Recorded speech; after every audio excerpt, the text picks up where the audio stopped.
basketball. That's what it is. Where's it located? Okay.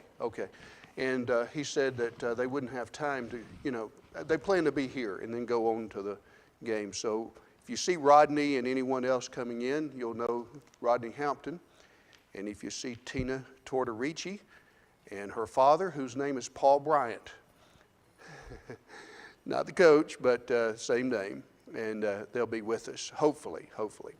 Well, we finished Nehemiah Wednesday night and went through chapter contents and derived lessons from each.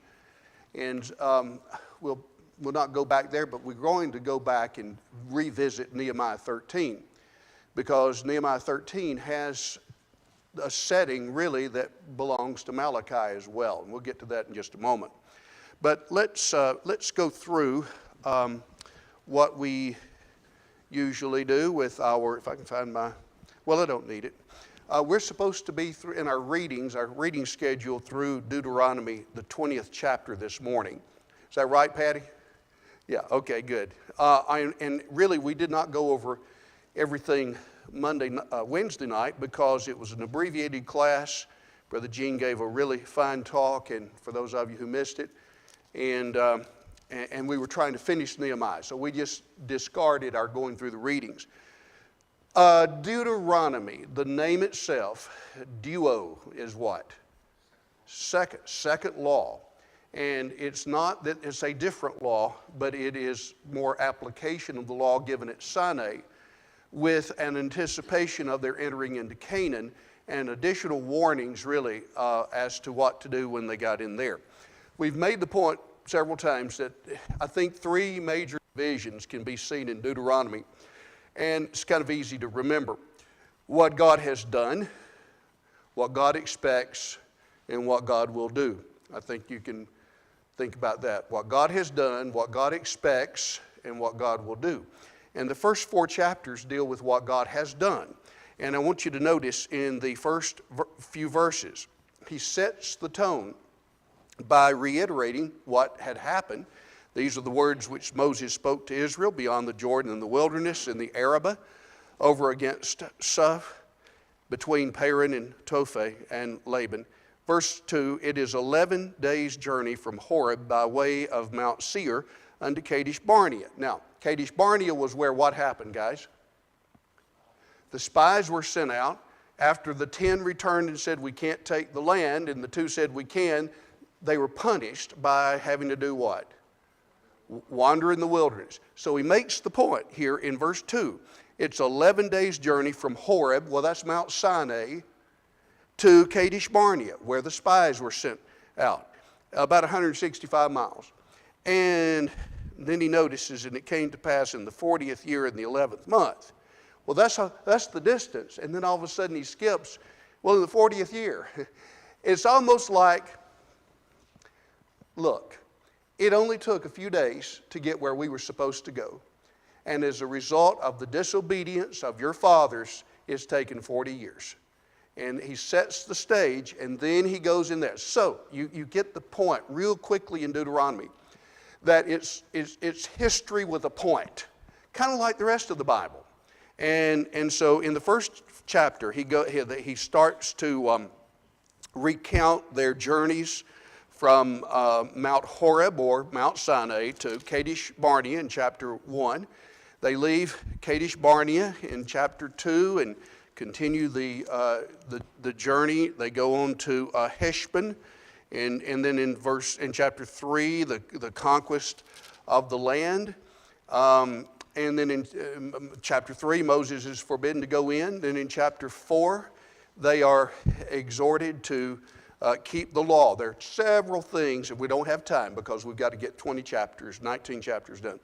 But you'll notice in chapter 4, verse 2, don't do what? Add to or take away. And in verse 6 through the end of that paragraph, 6 through 8, one of the things that would differentiate between them and all the other peoples of the land is they had a superior law. And their law would show them superior even in the wisdom. which is a tremendous lesson, that when we have the Bible, we have a divine perspective of how human relations ought to behave themselves, how life ought to look. And so, in other words, if a person is not all that sharp intellectually insofar as academia is concerned, with a good understanding of the Bible, it puts him far ahead insofar as just overall life is concerned and the ability to handle human relations. Well, in chapter 5, really that's 444 through about chapter 26 deals with what God expects. And so obviously in chapter 5 there's a recapitulation of what? The Ten Commandments. And then in chapter 6 through 11, there's an emphasis of the prohibition of violating the first two. Thou shalt not have any other gods before you. And the second is, don't make any graven images. So in chapter 6, we have that emphasized. You'll see, you're to teach your children when you lie down, when you wake up. And you're to remember that it is God who brought you out. 24 of chapter 6 is something that a long time ago in different Bible I highlighted because I felt like this was one of those statements that gives principle of God and His Word throughout both Testaments. And that is, God commanded us to do what He has told for our what? For our good, always. Our good. Now, different promises in the Old Testament for Israel, different for us, but the principle is the same. He does this for our good. All right? And then in chapter 7, we have the blessings for obedience, what He would do, but also we've quoted a number of times or mentioned verses 1 through 5, don't do what with the heathens? Don't intermarry. And we've got that problem again in Nehemiah. The problem is in Malachi. The very thing that they wanted to associate so closely with the heathens. And God says in verse 4, for He will turn away thy son from following thee. Did that ever happen? It happened exactly like God said it would. And so then He continues on with blessings of obedience. In chapter 8, various good things, the exhortations to remember God's goodness, that even in the deprivations that were characteristic of the wandering in the wilderness for so many years, if you're with me, 8, 2, 3, He allowed you to go hungry for a while, didn't starve you, but He allowed you to go hungry and thirsty that you might know man shall not live by bread alone, but by every word that proceeds out of the mouth of God. And of course, Jesus quoted that in Matthew 4 and other places. And then in chapter 9, we have the story of the 2 tablets of stone. And then in chapter 10, the idea of respect for God, reverence for God. 10:12 is a great passage to highlight in your Bible.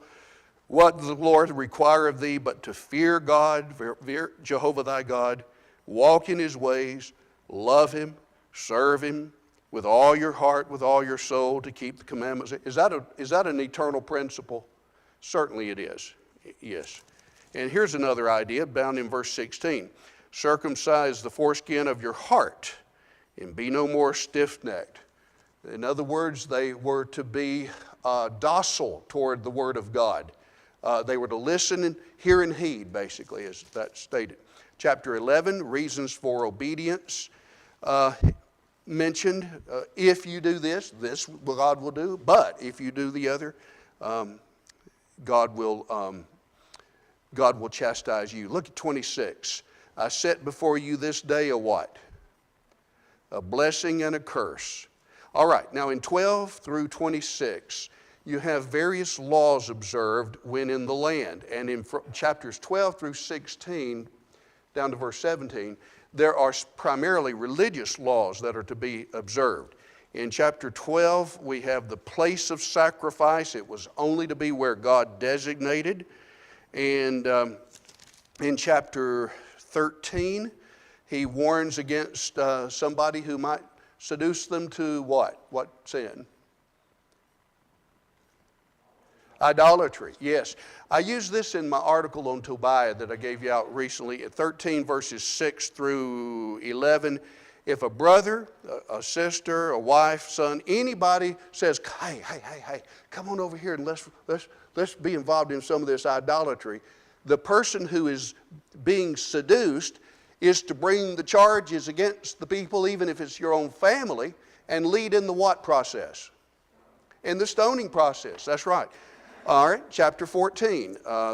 We have the clean and unclean animals, what they were not to do, various laws about that. And then in 16, we have the various feasts, the Passover, then the Feast of Unleavened Bread that follows that, Pentecost or the Feast of Weeks, and the Feast of Tabernacles. 16 is one of those summary chapters that deal with the feast. And then in chapters 17 through 20, 16, 18 through 20, where he says in 16, 18, judges shall you appoint, and so on. He deals with political laws and hard matters to be brought before God in 17. We've gone back to 17 for a lot of things. If you'll notice in 17, verse 16, when you have a king set over you, we know all about that, don't we? He's not to do several things. Verse 16, don't multiply what? Horses. 17, wives. 18, end of 17, silver and gold. And of course, Solomon did all of that, and we see that, and that's one reason they were taken back. 17, 18 is important. A king was to write a copy of this law, basically a pocket New Testament, or a pocket Old Testament, we might say, and just keep it with him. Refer to it constantly. And they didn't do that. Even during the days of Josiah, when they found the book of the law, basically they said, what's this? And in 18 verse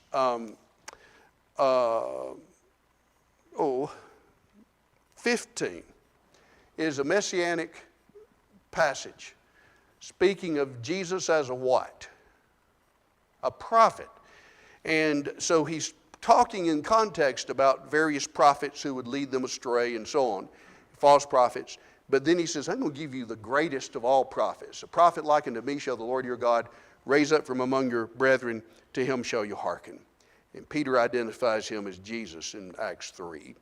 And then in 19, the cities of refuge are detailed. And then in chapter 20, laws for warfare are given, and things that they were to do when they would besiege a city and so on. All right, let's stop there. I hope you're enjoying the reading. Kind of a reminder of things we've gone over in detail the last few years. And really, do you so many people have the idea, well, I like this verse in the Bible, I like that verse, and they're all disconnected.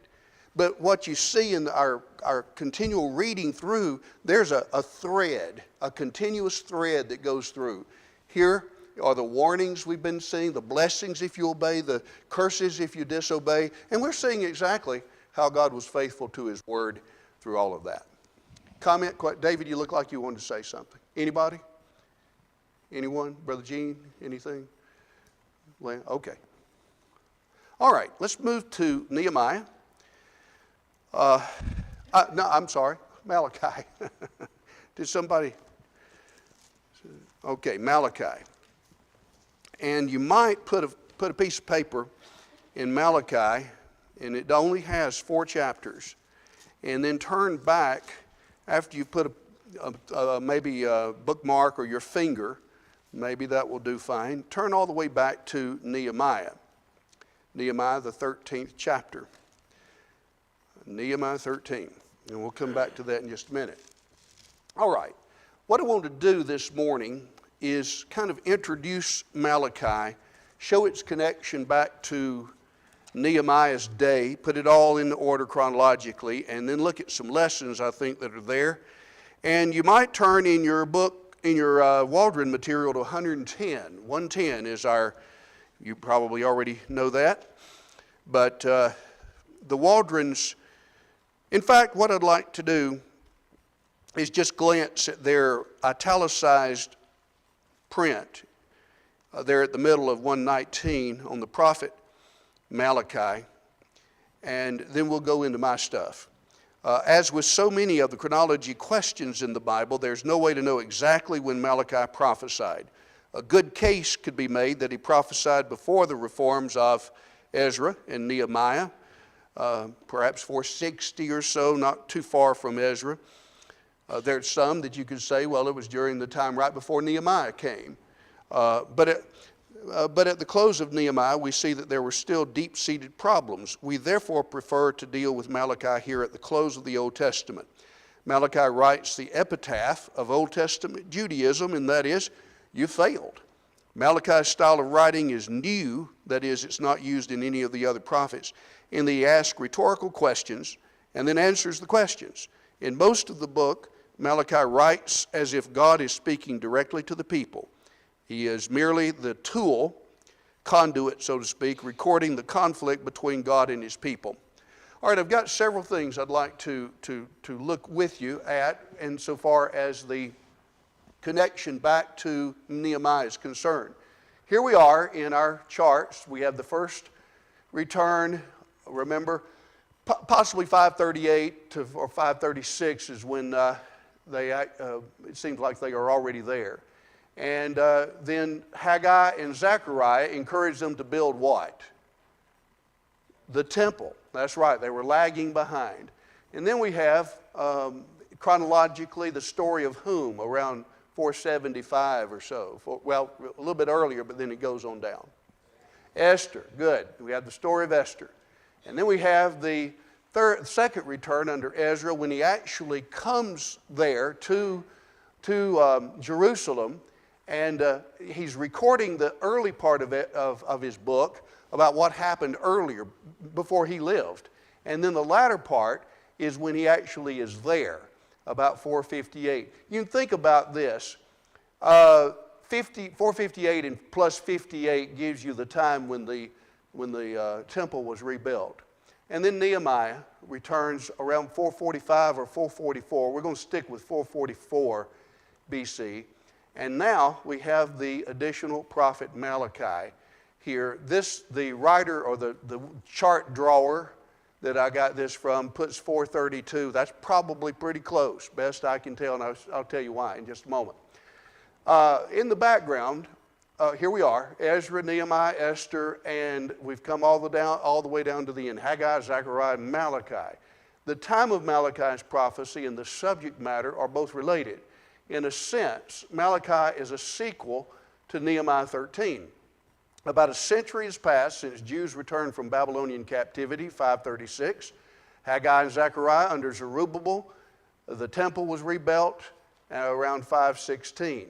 Ezra comes to Jerusalem about 457 or 8, then Nehemiah 444. Ezra teaches the people and he preaches against their intermarriages. And what did they do even in Ezra 9:10? They did what? They put them away, exactly. They put them away. Well, when Nehemiah comes onto the scene, he organizes the people, and under his leadership, the walls are rebuilt. Following the rebuilding of the walls, there's this great revival, really, it spans chapters 8, 9, and 10 of Nehemiah. The reading of the law and the celebration of the Feast of Tabernacles, you remember in chapter 8. Then their confession of sins through a prayer. In chapter 9, their national sins they admitted. And then they renew their covenant with God in chapter 10, and they mention specifically some of the very things that are going on in Nehemiah 13 and Malachi that they've lapsed right back into. Basically, they're going to keep what day of the week like they hadn't been? The Sabbath.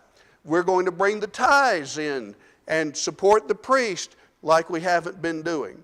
And we're going to give up these foreign women, and we're going to keep ourselves faithful. And in all three areas, they are seen to be very negligent in just a few short years. So this revival occurs by Ezra's reading. They promise to keep the Sabbath, put away their wives, tithe as they should, bring to God their first fruits. However, their commitments were short-lived. Time passes from the time they do all of this, which is about 444, until 432. Now, if you'll notice, are you there with me in 13? Notice in 13 verse 6, we have a historical benchmark. Read that if you would, Patty. Nehemiah 13 verse 6. But during all this, I was not in Jerusalem. When the 32nd year of Artaxerxes, king of Babylon, I had returned to the king. Then after certain days, I obtained leave from him. Okay, that's enough.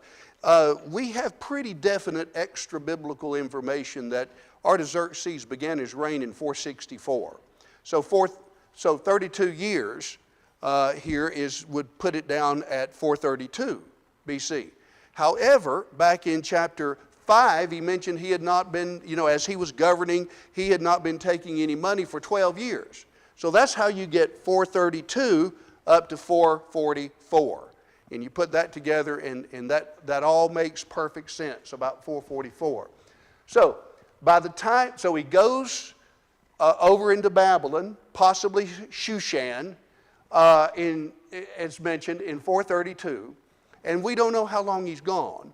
The record says certain days. It could have been a year, 2, 3, probably not all that long, but it was a little while.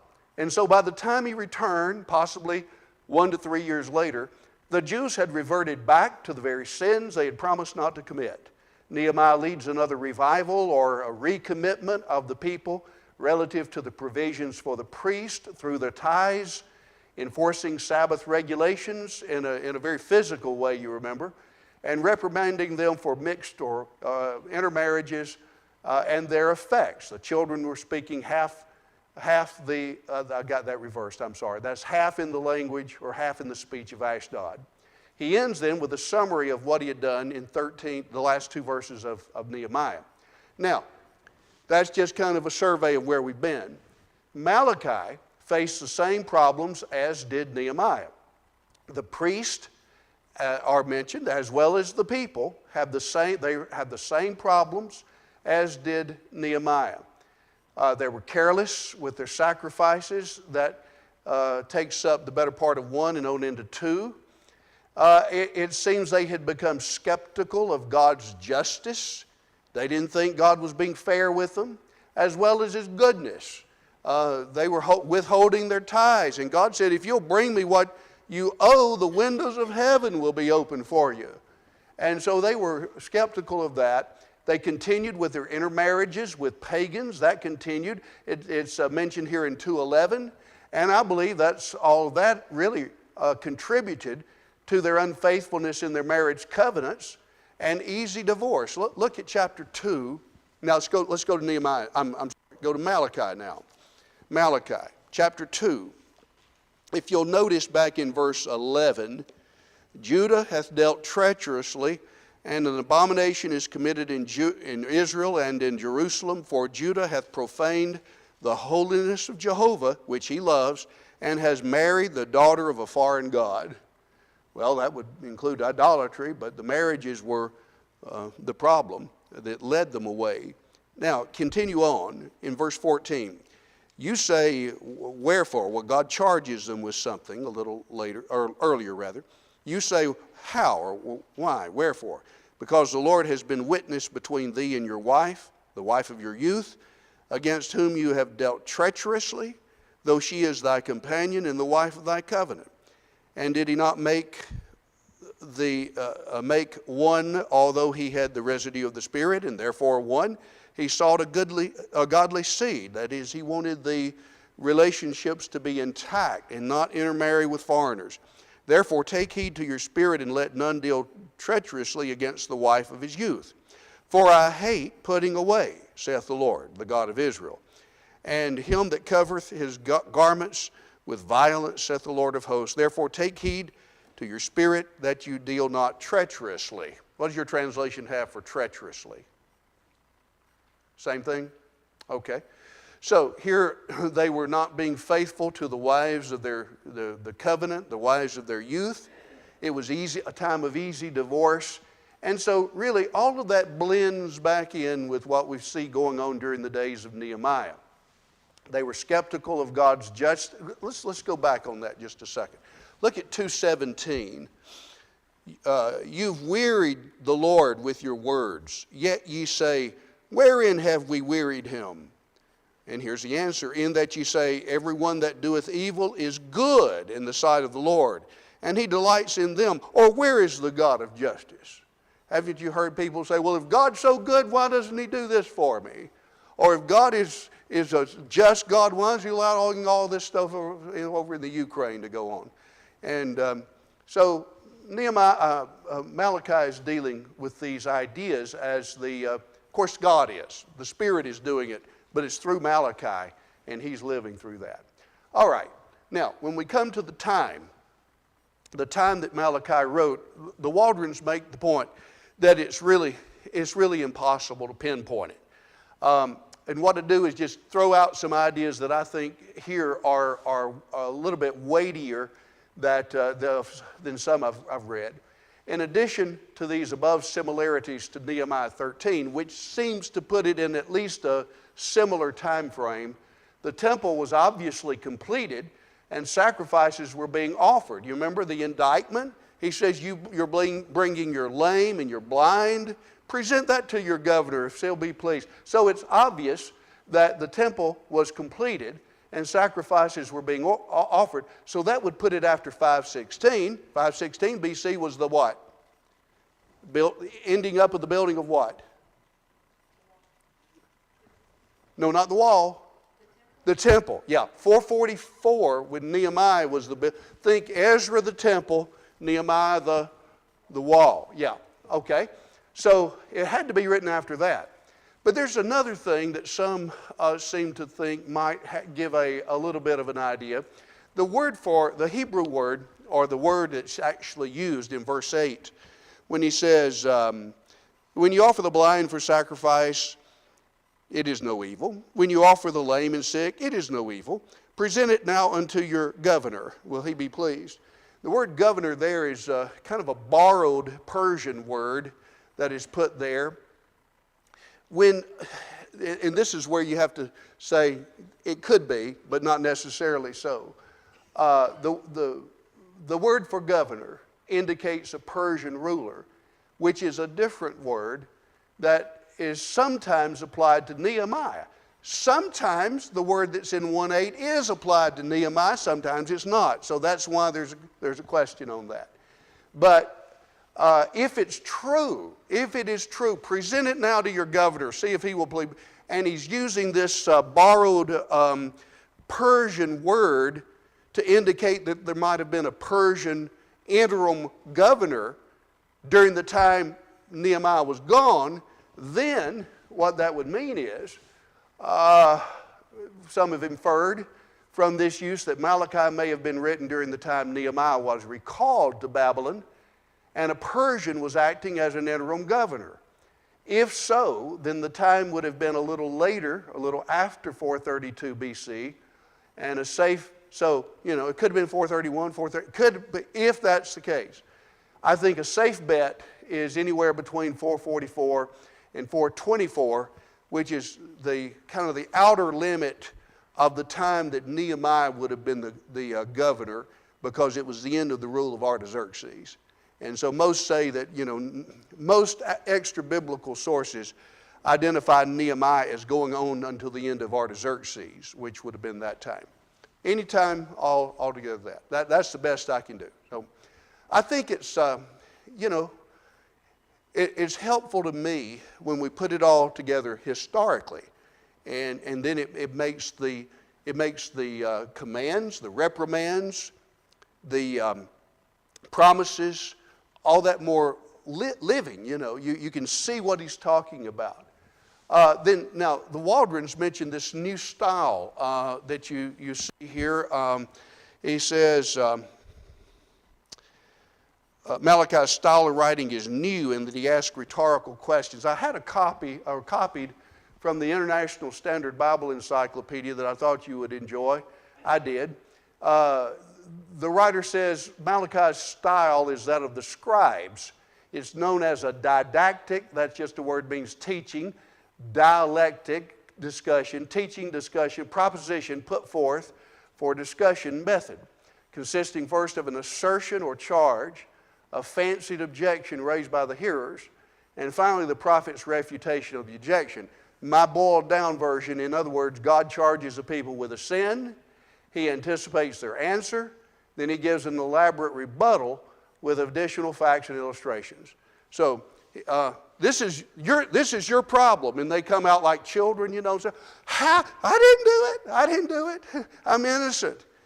And then he comes back like a good father would say, okay, well, let's look at this, and this that you're responsible for. And then he kind of nails the lid shut on them along those lines. There are 7 of these that make up the substance of the book. He says, I've loved you. Well, how in the world have you loved us? And then he says, well, I've made choices like Esau and Jacob. You have despised my name. They say, well, how in the world have we done that? Well, you said that the table of the Lord is contemptible. Well, we didn't go out and say that, did we? No, but when you offer these lame and blind sacrifices, that's what you're doing. Judah has been faithless to their, especially he mentions what we just read a while ago, their wives. And you've wearied the Lord with your words. In other words, you're just going through the motions. And then from the days of your fathers, you have turned aside from my statutes. Well, how have we done that? You've robbed me. How have you done that? How have we done that?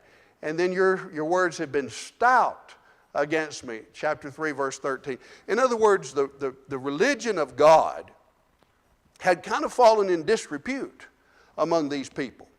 It was just like, yeah, let's get it over with. The Sabbath, the marriages, we just do what we want in marriage, you know. Who's to tell us otherwise? And if we offer something, let's go to the temple, get it over with so we can go back. And that's kind of the idea that it's just kind of in the way, it's bothersome, and he deals with that. I'll tell you what, guys, since I have been studying the Bible with any kind of seriousness, Malachi has always impressed me that people don't change. People don't change, do they, Brother Gene? That the same problems they had then with carelessness in their worship, carelessness is the same we have now. The idea of just going through the motions and that's the same now. The fact that people say, well, I want to be happy in marriage, and God's will doesn't mean anything to them. And then people who say, if God is really good, why are these bad things happening to me? And they don't understand the nature of suffering, the nature of a lot of things. And so Malachi, though 400, 5 centuries before Christ, 4 centuries before Christ, it speaks to us today. You look like you want to say something.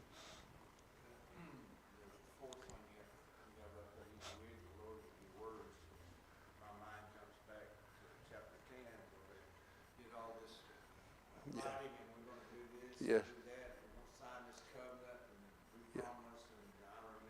Yeah. Chapter 24 of Exodus, when they all got together and confirmed the covenant and the blood was put on and we were going to do what God said. Yes. Yeah. How long did it last? Yeah. Yeah, that's right. Yeah. Real quickly they went away. Comment, question, anybody? David, you look like you had a thought. Anybody else? Richard? Angela? Anybody? Okay.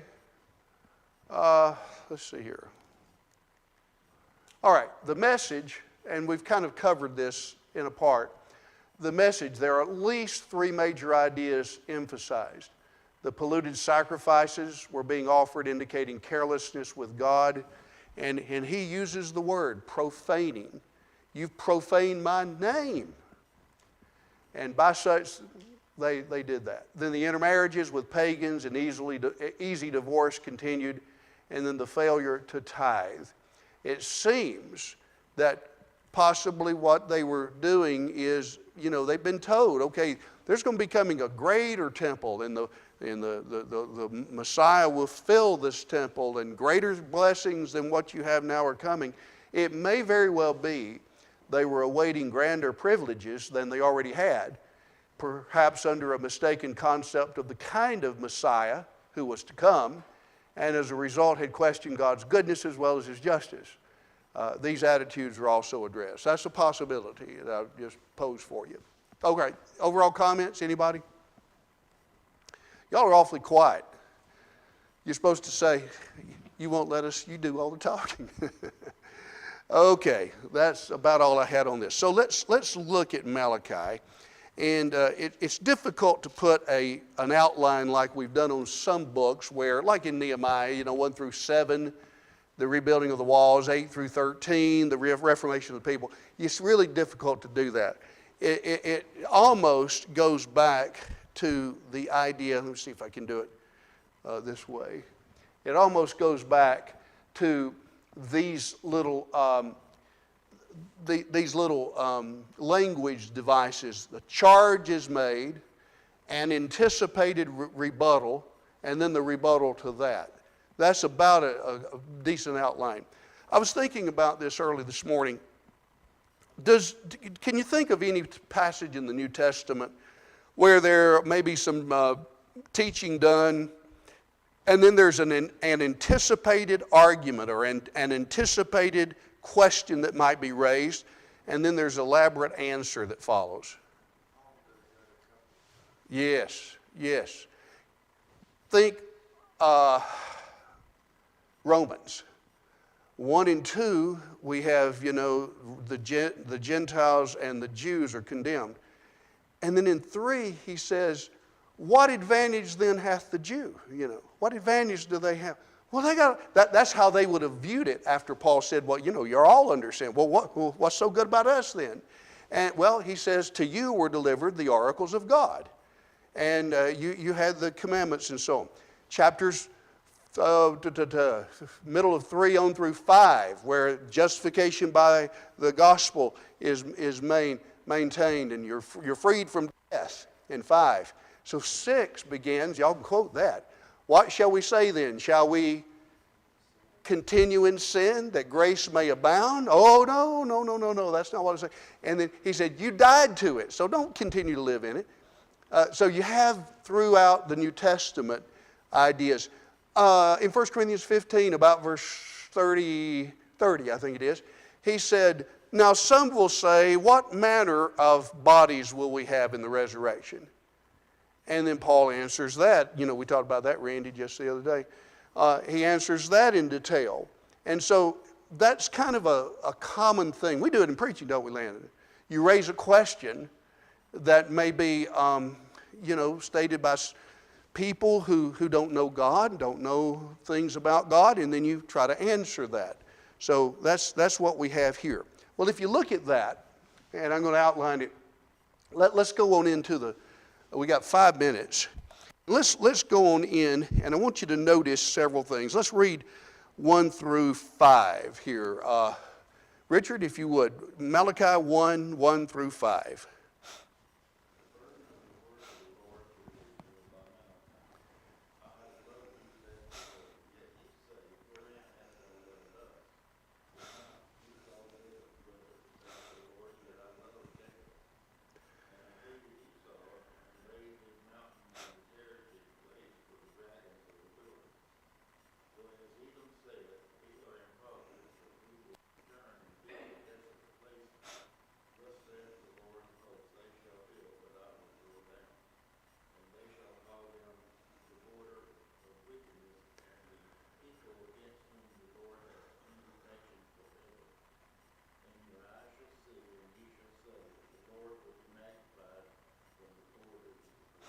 All right, let's glance at just 2 or 3 things here.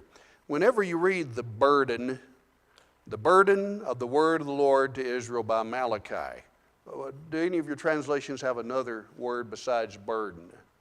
Oracle. An oracle is simply a message from God. In a sense, that's in the marginal reading of the American Standard and other translations, it's in the text. But an oracle is kind of a word from the God, or God. And it could be good or bad. The context determines. So when the translators attempt to say, well, what is this word from God basically about? Is it an oracle that is is providing something good, or is it is a curse for something bad? Well, obviously in this book it's what? It's curse, basically. You're reprimanding the people. So the word oracle is sometimes translated burden, like a heavy load. These are heavy words against you. The burden of the word of the Lord to Israel by Malachi. Now, here is the declaration God gives. What is it? Verse 2. Simple phrase. I have loved you. And so that goes back to what we said a while ago. Looks like they were questioning God's goodness. I have loved you. Yet you say, here's the response, wherein hast thou loved us? What does your translation say for wherein? In what way? Yeah, how? How is that so, God? We don't think so. Well, and then he says, wherein hast thou loved us? And God answers through the prophet, was not Esau Jacob's brother? And he anticipates now what he's going to say about that. You've got the two brothers, the twins born. You have Jacob and Esau. And even when Rebekah was going to have them, he said that the elder, Esau, shall serve the younger, Jacob.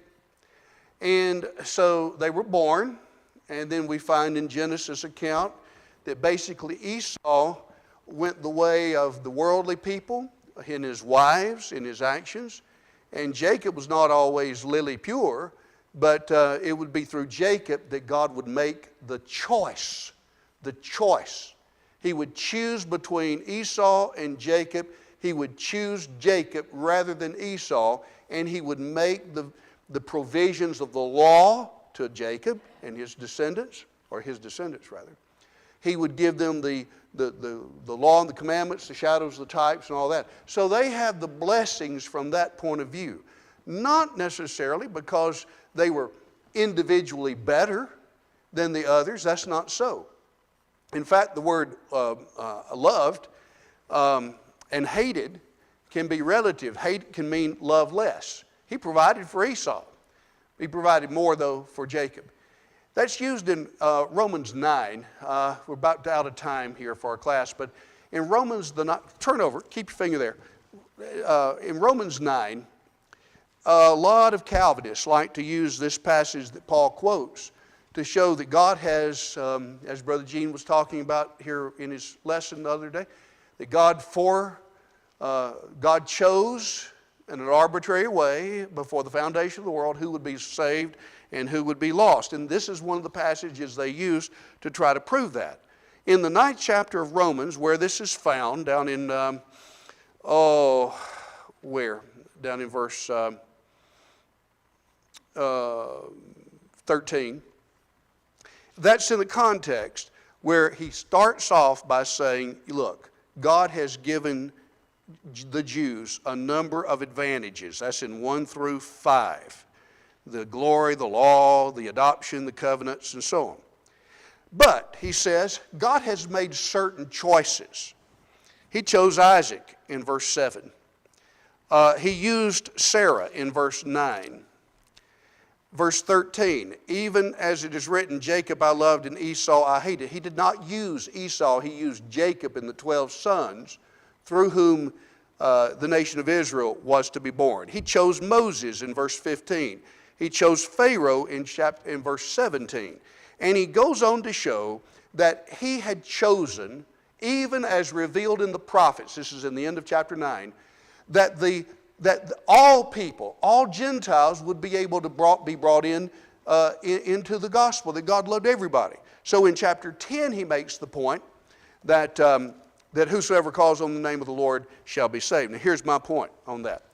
Calvinists use this, Jacob have I loved, Esau I hated, and that means, God chose Randy and didn't choose me, or God chose Brother Gene and rejected Landon. That's not what it means at all. It's just that God chose certain ones and gave them certain provisions in order that eventually the Messiah would come into the world and the gospel would be the means by which all people could be saved. He made various choices. And that's how loved and hated is used. Go back to Malachi real quickly. When he says that in verse 2, that's the point he makes that Paul quotes from, that God has just made choices. And you've enjoyed the benefits of this. But Esau I hated, verse 3, and made his mountains a desolation. Are they thinking that Esau's going to, revive and all that? He says, look, I've already prophesied that they're going to come down as a people. And they did. They did. Idumea, the southern part of the Dead Sea there where Edom had lain, that area, the geographical area where it was. All of that, was just mountainous, hilly, desolate stuff. They didn't come back. And so we'll have to stop. But that paragraph there begins, the charge is, or God says, I've loved you. And their countercharge is, wherein have you loved us? Well, I told you, Jacob I loved, Esau I hated, I gave you special privileges, I condemned them because they were disobedient. It was not arbitrary, it was his justice, but nonetheless, that's what he's saying. All right, comment, question? We got into one, didn't we? But we didn't get very far, but we did